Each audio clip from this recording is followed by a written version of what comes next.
Hey guys, today I want to talk about powerlifting and working for a living. So obviously you need to work for a living to powerlift because powerlifting is quite expensive. So we have the membership fee, we have the entry fees. You have to pay for singlets and whatever, knee wraps, knee sleeves, etc.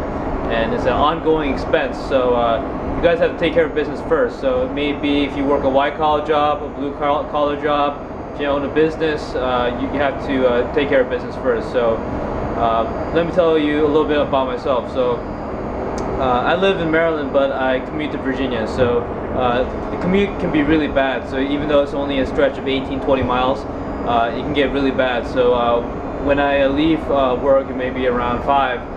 It may take an hour and a half to get to the gym, and I can get really frustrated and angry because it just takes so long to get to the gym. So by the time I get to the gym, I may take a small nap in the parking lot because I just spent 90 minutes in traffic.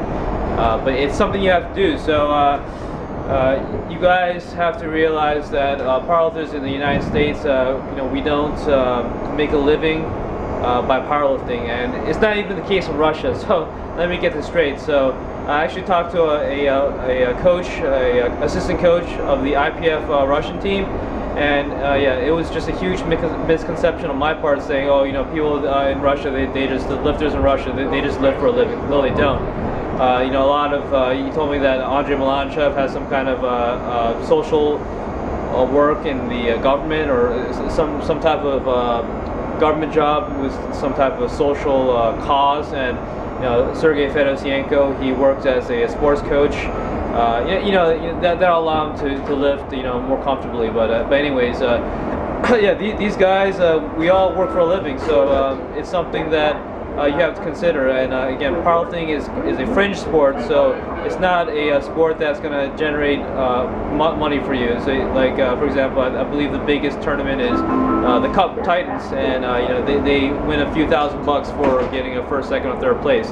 Also, the Arnold Sports Festival has a cash prize, but again, in a lot of cases, it's not even enough to cover the cash expense of getting to Ohio and paying for your travel and your hotel and etc. So again, well, back alluding to the story, the coach was telling me that the powerlifters in Russia, they don't even make enough of powerlifting to put food on daily food expense on the table. So again, it's just a huge misconception that I think. So all powerlifters across all the world, they work for a living. So you guys just have to suck it up, and you have to realize that everyone has responsibilities. It's just that powerlifters have an additional responsibility, and a lot of times we have to suffer maybe social life or whatever, or may have problems in relationship because we have to train so much. But the sacrifice you have to make to be the best, or to the extent that you want to be,